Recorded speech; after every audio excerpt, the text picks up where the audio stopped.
Right, okay, so today the topic that I'm going to cover, we're going to start from the beginning of the book, the five pillars of Islam. Can you guys still hear me? Yes? Can you hear me? My microphone from this side is working correctly. Just you might want to make sure that your microphone from your side is working correctly as well. And also, if you're using earphones, you might want to check that as well. Okay, perfect. Right. So today's session, as you can see on the screen, is regarding the five pillars of Islam. See, the objective of our life is, as it says in the hadith, "Man kana akhiru kalamihi la ilaha illallah dakhala al-jannah." Whosoever at the time of their death, they read the kalima la ilaha illallah, that person will be given admission into paradise.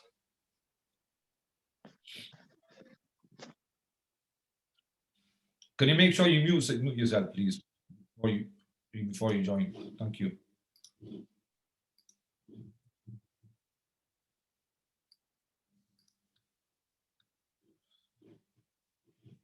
Right, okay. So, man kana akhiru kalamihi la ilaha illallah dakhal jannah. Whosoever their last words are the kalima, they should be given entry into paradise. So that's our objective of say not just a session, the objective of our life. So there are five pillars of Islam, as mentioned in the book. I hope you have the book there with you because I'll be going through some important detail. So we have the kalima tayyiba, we have salah, praying salah, giving zakah, fasting, and also performing the hajj once in a lifetime.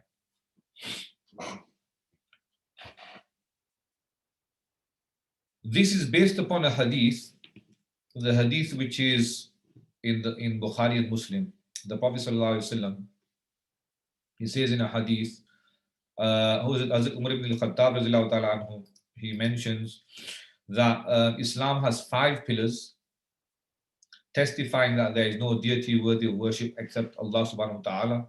The Prophet ﷺ is his messenger, establishing prayer, paying the zakat, and making pilgrimage to the house of Allah, and fasting in the month of Ramadan. So this is the kind of source from where the five pillars have been taken from. Now, there's a few words which are mentioned in the hadith. There's three words actually. The words are Islam, Ihsan, and Iman. Each one has a different meaning.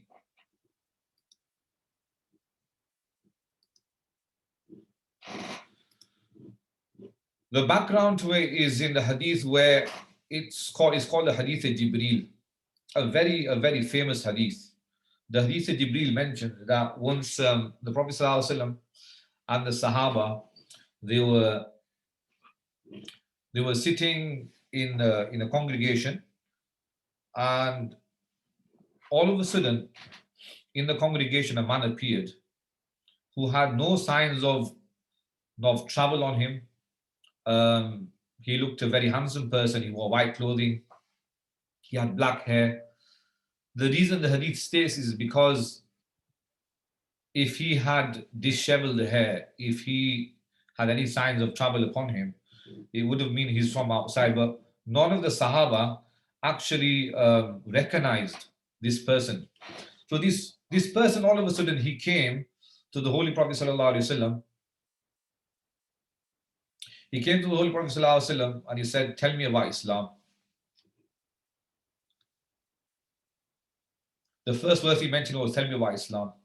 And the strange thing was that not only did he approach the Holy Prophet ﷺ, but also he sat down in such a manner where both of his knees were touching the knees of the Holy Prophet ﷺ. So the strange thing was, the Sahaba found it very strange that he's a person who we don't recognize. He's probably not from this area. And despite that, he's he's got such a relationship with the Prophet ﷺ that he's had the bravery to actually sit in front of the Prophet ﷺ. So the Prophet ﷺ then answered that Islam means to testify that there is no God worthy of worship Allah Ta'ala. The Prophet ﷺ is a messenger, establish prayer, to give charity in the month of Ramadan, and to perform pilgrimage to the house of Allah Ta'ala. So that is Islam. So basically, in this context, Islam means the five pillars of Islam, which we just covered. And then the person who came to ask the questions, he then said, "You've spoken truthfully." It was quite strange that he's asking the questions and then he's also confirming the answer. So the Sahaba say that they were very surprised. And then the Prophet ﷺ, was asked by the same person, what is faith? Faith translated in Arabic as Iman. So the hadith has covered Islam. Now, what does the word Iman mean? So the Prophet ﷺ then said that faith is to believe in Allah Ta'ala, His angels, His books, His messengers, the last day, and to believe in whatever's been destined, good and bad, is from Allah Subhanahu wa Ta'ala, and to believe also in the last day. It's basically a summary of the Imani Mufassal, which we'll cover later on. Again, the Prophet ﷺ was told by the person who has spoken truthfully. Again, the Sahaba was surprised. Then further on, the person then asked the Prophet ﷺ, tell me about ihsan. What does the word ihsan mean?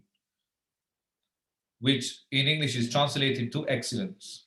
The Prophet ﷺ said, ihsan means to worship Allah Ta'ala in such a way that when you're worshipping Him, you actually imagine in your mind that I can see Allah Ta'ala while I'm worshipping Him.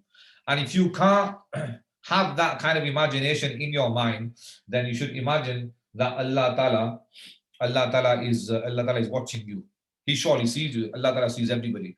It's just like if an example would be a typical example would be that a person is in the presence of his parents. A person would not do something silly in the presence of his parents because he knows or she knows that my parents are watching me.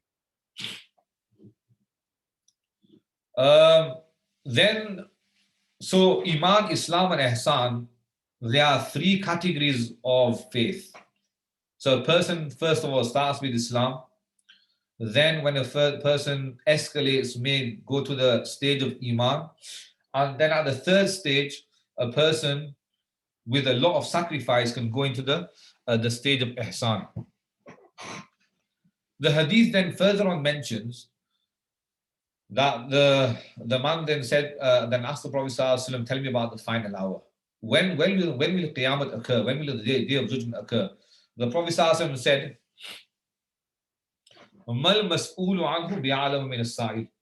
that the one you're asking doesn't have more knowledge than the one who's asking the question. So basically, nobody has the knowledge of the final hour. What we've got to learn from this hadith, a very important point, is there are groups out there who believe that the Prophet ﷺ was given knowledge of the unseen. This hadith clarifies very clearly that the Prophet ﷺ did not have knowledge of the unseen. He only was given the information which was given to him or by Allah subhanahu wa ta'ala. If he was informed about something by Allah subhanahu wa ta'ala, for example, he was told about the signs of the day of judgment, then in that case, the Prophet ﷺ has told us about the future. But in actual fact, and as a basis, we would say the Prophet ﷺ was not given the knowledge of the unseen. To have such a belief would be contrary to the beliefs of Islam, and in some circumstances, it could take a person out of the fold of Islam. So, as I've mentioned, there's three stages: Iman, Islam, and Ihsan. And where the hadith says Bunyal Islam wala khams, as I mentioned before, that Islam has been based upon five pillars. I've already been through that hadith, and I've already mentioned that the hadith of Jibreel states that Iman, Islam, and Ihsan are three stages of a person's faith. So if you look at hadith of Jibreel at a glance, Islam would mean Tawheed, that Allah Ta'ala is one, the Prophet ﷺ is his messenger, to pray 5 times a day, to fast in the month of Ramadan, to give zakah, and the pilgrimage to Makkah, meaning going for Hajj. And if we look at Iman, Iman means the Iman Mufassal in essence. So believing in one Allah Ta'ala, believing in the angels, believing in all the divine books, believing in all the messengers, believing in the Day of Judgment, all these topics we will cover inshallah in detail. And the last stage a person can go to is the stage of ihsan, that you have so much faith in Allah subhanahu wa ta'ala is as if your life is as if you are watching Allah Ta'ala or He is watching you all the time, which is the reality. Allah Ta'ala is watching us all the time. So now let's now go to the kalimas. So the text mentions Islam is a religion of peace. Islam is a perfect and true religion. Islam teaches all the good things about this world and the hereafter, which we've covered and we'll cover in detail in further sessions also. So the first kalima and the kalimas in general. Now, those of you who have studied at madrasa, you might have come across maybe 5 kalimas, you've come across 6, 7 kalimas. The word kalima means statements which have been extracted from the Quran and the Hadith by very senior ulama. Those 5, 6, 7 kalimas, they consist of those elements which a person should have faith upon. So most of them have been derived from Hadith. Some words have been derived from the Hadith, and in some circumstances, some words have been taken and then put into certain statements. So by reading and believing in these sentences, in these kalimas, one's faith is protected. And not only should the kalimas be memorized in Arabic, but they should also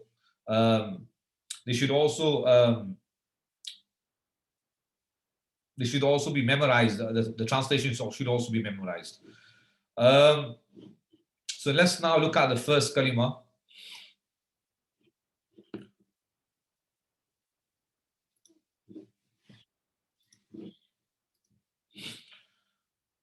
So looking at the first kalima,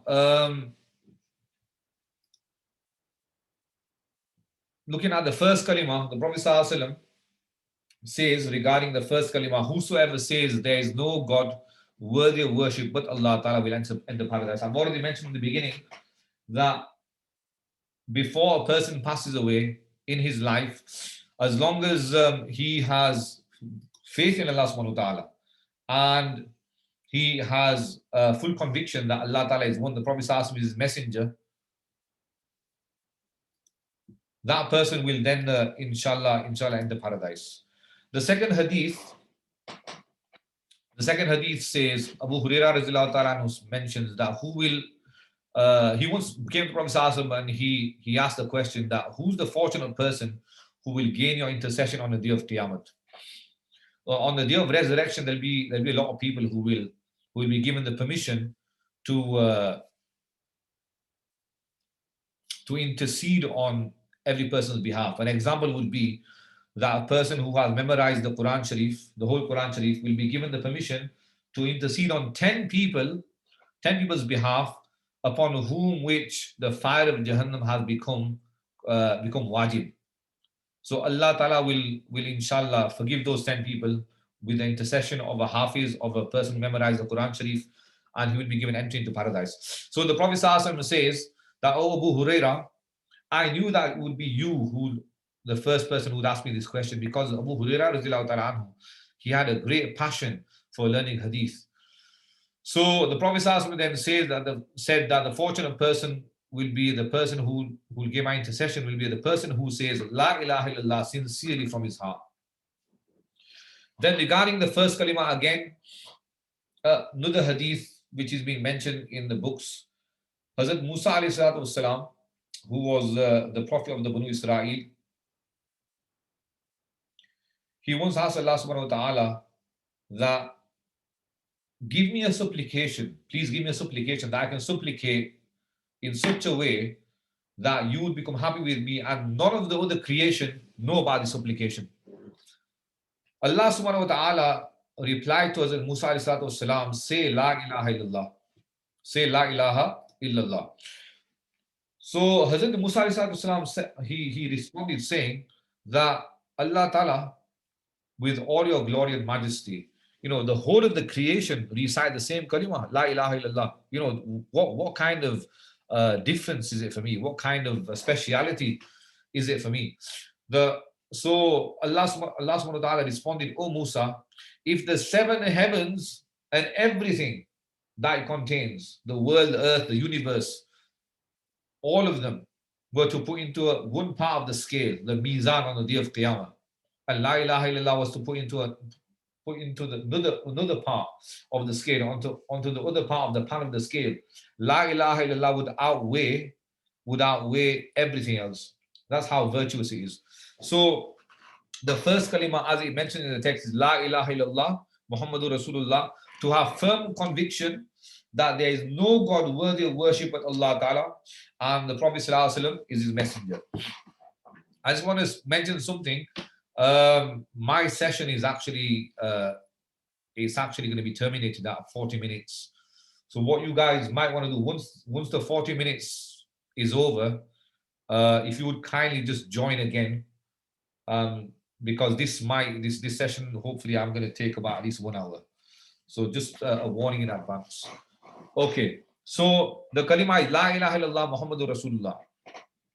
I want to relay a very interesting incident, and inshallah this will be of some benefit as well.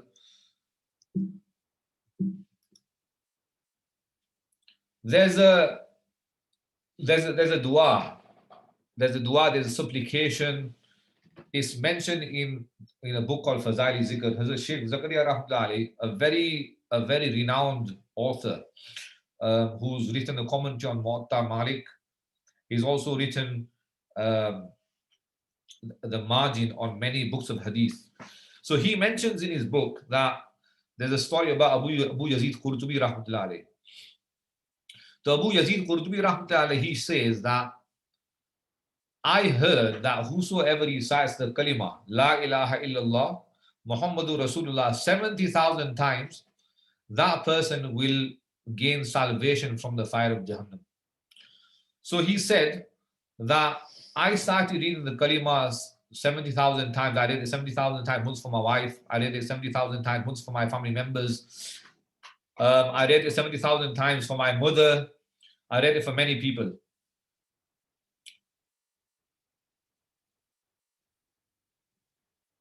So I was then invited to a youngster's house. That youngster, he was given the ability of kashf. Kashf means sometimes certain individuals are given an ability to see things in their dream which may happen in an unseen way. Some things which are concealed from a person's eyes. Sometimes as a test, Allah subhanahu wa ta'ala, and as a lesson, Allah ta'ala, he reveals such things. So if you guys don't mind, I want to stop there, and I'm going to terminate the session and start it again. So I'm going to stop here, and if you guys don't mind joining again, that would be fantastic.